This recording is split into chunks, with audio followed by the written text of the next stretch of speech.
പാശ്ചാത്യ വെല്ലുവിളികൾക്ക് ഇടയിൽ പോലും പുതിയ അത്യാധുനിക ആയുധങ്ങൾ പുറത്തിറക്കി ചൈന. US ഉൾപ്പെടെയുള്ള രാജ്യങ്ങളുമായി ചൈന ഇപ്പോൾ വലിയ പ്രശ്നങ്ങളിലൂടെയാണ് കടന്നു പോകുന്നത്. അതിനിടയിൽ കുറേയധികം ആയുധങ്ങൾ അവർ പുറത്തിറക്കിയതിൽ ലോക ശ്രദ്ധ മുഴുവനും ഇപ്പോൾ ചൈനയിലേക്ക് കണ്ണുനട്ടിരിക്കുന്നു എന്നതാണ് മറ്റൊരു ശ്രദ്ധേയമായ കാര്യം. ഞങ്ങൾ ആരെയും ഭയപ്പെടുന്നില്ല എന്ന് പാശ്ചാത്യ രാജ്യങ്ങൾക്ക് തുറന്ന മറുപടിയാണിപ്പോൾ ഈ ആയുധങ്ങൾ കാണിക്കുന്നതിലൂടെ തന്നെ ചൈന നൽകിയിരിക്കുന്ന മറുപടി.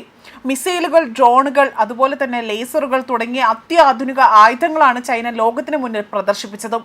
പരേഡിലെ മിക്ക ആയുധങ്ങളും ഉപകരണങ്ങളും ആദ്യമായിട്ടാണ് പൊതുജനങ്ങൾക്ക് മുൻപിൽ പ്രദർശിപ്പിക്കുന്നത് എന്നതാണ് ചൈനീസ് സർക്കാർ വൃത്തങ്ങൾ വ്യക്തമാക്കിയിരിക്കുന്നത്. രണ്ടാം ലോക യുദ്ധത്തിനിടയിലുണ്ടായ ജാപ്പനീസ് അധിനിവേശത്തിനെതിരെ നടത്തിയ ചെറുത്തുനിൽപ്പിന്റെ വിജയത്തിന് അത് നേടിയ 80ാം വാർഷികം ആഘോഷിക്കുന്നതിന്റെ ഭാഗമായിട്ടായിരുന്നു ഈ പരേഡ് സംഘടിപ്പിച്ചത്. സൈനിക പരേഡിൽ റഷ്യൻ പ്രസിഡന്റ് വ്ളാഡിമിർ പുടിനും ഉത്തര കൊറിയൻ ചെയർമാനായ കിം ജോ ഉൻ ഉൾപ്പെടെ തന്നെ 26ഓളം രാഷ്ട്രീയ നേതാക്കളാണ് ഇതിൽ പങ്കെടുത്തിരിക്കുന്നത്. കര, കടൽ, ആകാശം എന്നിവിടങ്ങളിൽ നിന്ന് ഒരേപോലെ തന്നെ വിക്ഷേപിക്കാൻ കഴിയുന്ന ആണവശേഷിയുള്ള മിസൈലുകളും ചൈന ഇതിൽ അനാച്ഛാദനം ചെയ്തു എന്നതാണ് റിപ്പോർട്ടുകൾ സൂചിപ്പിക്കുന്നത്. ആകാശത്ത് നിന്ന് വിക്ഷേപിക്കാനാകുന്ന ദീർഘദൂര മിസൈലായ ജിങ്ലി 1, അന്തർവാഹിനിയിൽ നിന്ന് വിക്ഷേപിക്കാനാകുന്ന ഭൂഖണ്ഡാന്തര മിസൈലായ ജുലാങ് 3, അതുപോലെ കരയിൽ നിന്നും ഭൂഖണ്ഡാന്തര മിസൈലുകളായ ഹോങ്ഫെങ് 61, ഹോങ്ഫെങ് 31 എന്നിവ ഉൾപ്പെടെ തന്നെ ഇതിൽ ഉൾപ്പെടുന്നുണ്ട്.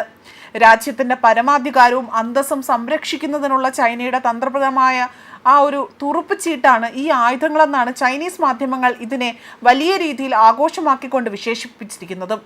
ഡ്രോൺ ആക്രമണങ്ങളെ പ്രതിരോധിക്കുന്നതിനായി തന്നെ വികസിപ്പിച്ചു വരുന്ന ലേസർ ആയുധങ്ങളും ചൈന ഈ പരേഡിൽ പ്രദർശിപ്പിച്ചിട്ടുണ്ട് എന്നതാണ് മറ്റൊരു ആകർഷണമായ കാര്യം. വെള്ളത്തിനടിയിലും വായുവിലും പ്രവർത്തിക്കാൻ കഴിയുന്ന ഡ്രോണുകളും ഇതിലൂടെ തന്നെ പ്രദർശിപ്പിച്ചിട്ടുണ്ട്.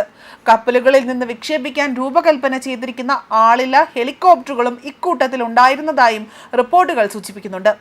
അതേസമയം ഇന്ന് ചൈന ശക്തമാണ് എന്നും ആരെയും ഭയപ്പെടുന്നില്ല എന്നും പരേഡിന് നേതൃത്വം നൽകിക്കൊണ്ട് ചൈനീസ് പ്രസിഡന്റ് ഷീ ജിൻപിങ് ഇവിടെ അടിവരയിട്ട് വ്യക്തമാക്കുകയും ചെയ്തു.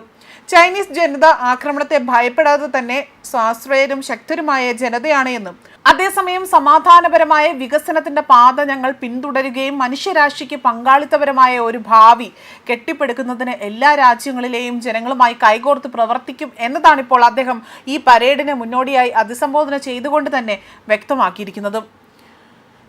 അതേസമയം ബെയ്ജിംഗിലെ പ്രധാന പാതയായ ചങ് ആൻ അവന്യൂവിലൂടെ തന്നെ സൈനിക വാഹന വ്യൂഹത്തിന് അല്ലെങ്കിൽ ആ വ്യൂഹങ്ങൾക്കരികിലൂടെ തന്നെ ഷീ ജിങ് ഒരു കറുത്ത ലിസോമിൽ സഞ്ചരിക്കുന്നത് ഈ റിപ്പോർട്ടുകളിൽ അല്ലെങ്കിൽ ഈ വീഡിയോകളിൽ വ്യക്തമായി കാണാൻ സാധിക്കുന്നുണ്ട്.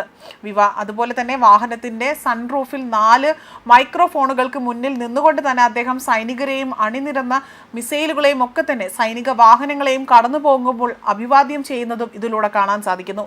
അതുപോലെ പുടിൻ, കിങ് എന്നിവരുൾപ്പെടെ തന്നെ ഷീയുടെ അവിടെ ക്ഷണിച്ചെത്തിയ ചരിത്രപരമായ ആ ഒരു ഉള്ളിൽ തന്നെ പരേഡിനെ വീക്ഷിച്ചുകൊണ്ട് അദ്ദേഹത്തിനൊപ്പം തന്നെ നിൽക്കുന്നതും കാണാൻ സാധിക്കുന്നുണ്ട്.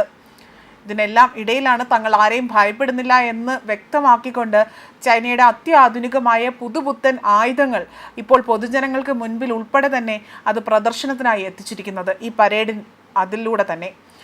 മാത്രമല്ല ഇതിൽ പല യുദ്ധത്തിൽ പോരാടിയ അമേരിക്കക്കാരുടെ സംഭാവനകളെ ഷീ അംഗീകരിക്കുമോ എന്ന ചോദ്യവുമായി US പ്രസിഡന്റ് ഡൊണാൾഡ് ട്രംപും രംഗത്തെത്തിയത് വലിയൊരു ചർച്ചകൾക്ക് ഇപ്പോൾ വഴിവെച്ചിരിക്കുകയാണ്. ന്യൂസ് ഡെസ്ക് കർമ്മ ന്യൂസ്.